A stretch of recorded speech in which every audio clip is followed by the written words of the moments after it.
After the first washout of quali in nearly 400 days, the longest streak without an interrupted quali since 2000, and with the first mid-race debut of the wet weather tyres, New Hampshire, the mile-long oval, it certainly produced a hell of a lot of action. And let's start off with the first stage. Chase Elliott took off the pole sitter after it was decided based off of point standings. He had a lead at 15 laps of nearly 3 seconds, and Christopher Bell, who went up to second, was nearly 2 seconds clear of Trey Logano, who was in third. But then, over the course of the mid part of that stint, and that mid part of that stage, it stayed green the entire stage, Christopher Bell suddenly completely ate into Chase Elliott's advantage. Missed that because of an ad break on the NBC broadcast. But yeah, Bell ended up taking the lead on lap 42, and then comfortably led the rest of stage 1.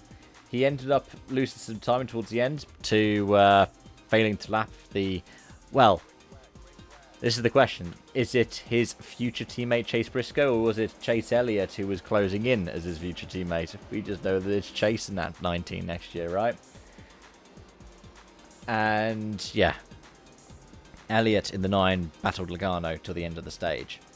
Meanwhile, there were 4 Toyotas in the top 10. It was nearly all 4 JGR cars, but on that last lap, both Bowman and then Tyler Reddick got past Ty Gibbs, and it essentially meant to swap around. Reddick, who was in 11th, going to the final lap of the stage, got to 9th. Gibbs dropped back to 11th.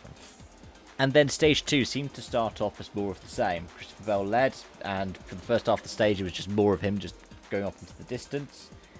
During the pit stop window, Martin Truex Jr. climbed up. Of course, both of them have been really good at New Hampshire before, over at Loudon. And around lap 140, he took the lead off of Bell before we got the first caution, well, natural caution of the day, as Hemrick spun out of turn 2.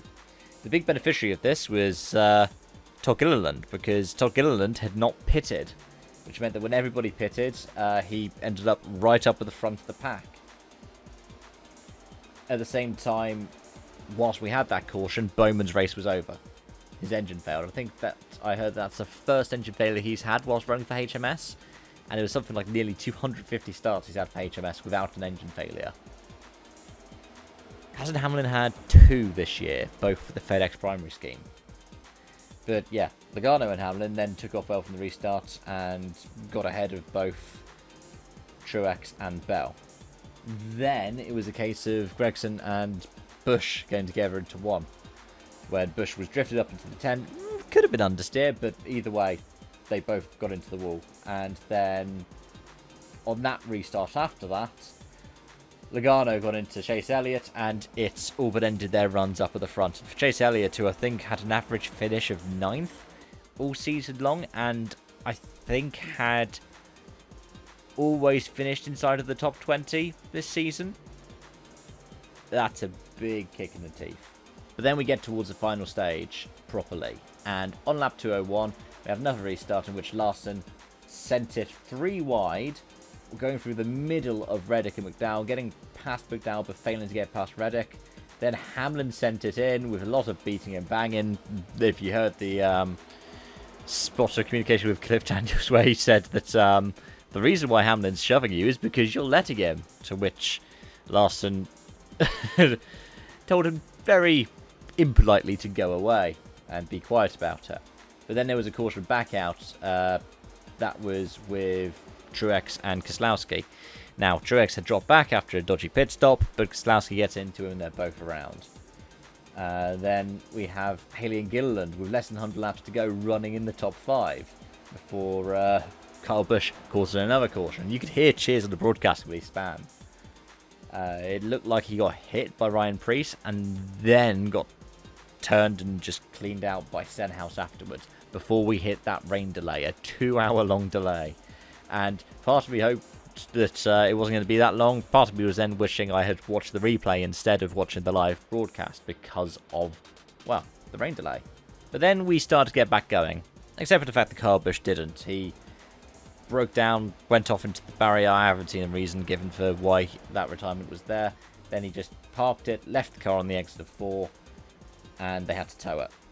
But there was a fascinating restart there where we didn't know what the race was going to be like. Reddick just clears off into the distance, and Blaney and Larson start battling away. Then Bell very quickly finds out where the best place is to be on the track. And obviously, he's got a great record. He's won his last 4 Xfinity starts at New Hampshire.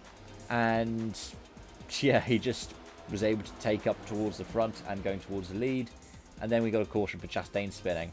And during that caution, we started to see drivers running in the wet parts of the track to cool their tyres down, especially up near the wall. Now, the broadcast were like, why would you be running there? Because usually lots of debris. But obviously, the debris doesn't tend to be there as much, especially tyre debris gets washed away when it's wet because of the way that the puddles work.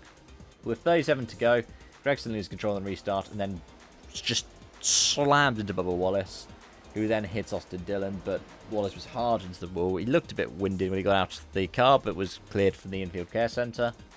And then there was a separate wreck at the same time involving the 47 and the 71, which altogether, somehow, Denny Hamlin completely missed. But I think it was only quite narrowly they ended up missing that. The interesting debate that came up, which we can revisit in a moment, was over whether or not to allow the new wets. Deciding to take forever to make that decision was possibly one of the factors that decided the race, but again, it is an unknown in terms of the track conditions, but it was also an unknown because they were racing against the sun, not just against the weather. And even though Larson and Hocevar wanted to switch to the slicks because they'd worn out their right rears, after all, Hocevar did spin, it was quite clear that there were some drier lines, but there wasn't a clear dry line around the track. McDowell aggressively on the restart, going for the win, ends up collecting Blaney, but that arguably harms McDowell more than Blaney because Blaney's already gotten a win last time out of Iowa. And then on the front row of the final restart, it was Bell and Briscoe. Bell just ran off. There was a great run by SHR overall because, well, they got way up into the top 10. And from the red flag to the checkered flag, from the, 3-hour mark to the 6-hour mark, it was almost a complete transformation of who the top 10 was. Because at the end of it, the top 10 was Bell, Briscoe, Berry, Larson, Buescher, Reddick, Stenhouse, Nemechek, Truex, and Chastain. Other notable finishers, Priest got 11th, Gilliland dropped to 12th, poor Justin Haley dropped back to 29th, was running top 5 in that Rick Ware machine up until the later stages, like even in the rain he was still top 10. Then, yeah, Elliott 18th, Hamlin 24th, Logano 32nd. And what that's meant for the standings is that somebody like Bubba Wallace, for example, is now below the cut line. Joey Logano, I believe, is the cut line. I think it's something like 13 points to the good over Bubba Wallace, and Chase Briscoe is 25 points down on Joey Logano. But I'll tell you what, I really enjoyed watching this race. I like seeing these little decisions that could have an impact on a race such as in NASCAR. Obviously, it'd be better if they could run in wetter conditions, but they need to factor in things like spray and windshield clearing.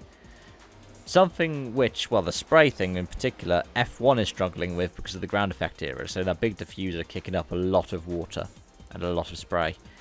They've been able to do it on road courses, but the solutions to work on the road courses, the drivers don't want on the short ovals. So, I don't know what the best solution is. Let me know your thoughts in the comment section down below. Thank you so much for watching and hope to see you again soon. Bye-bye for now.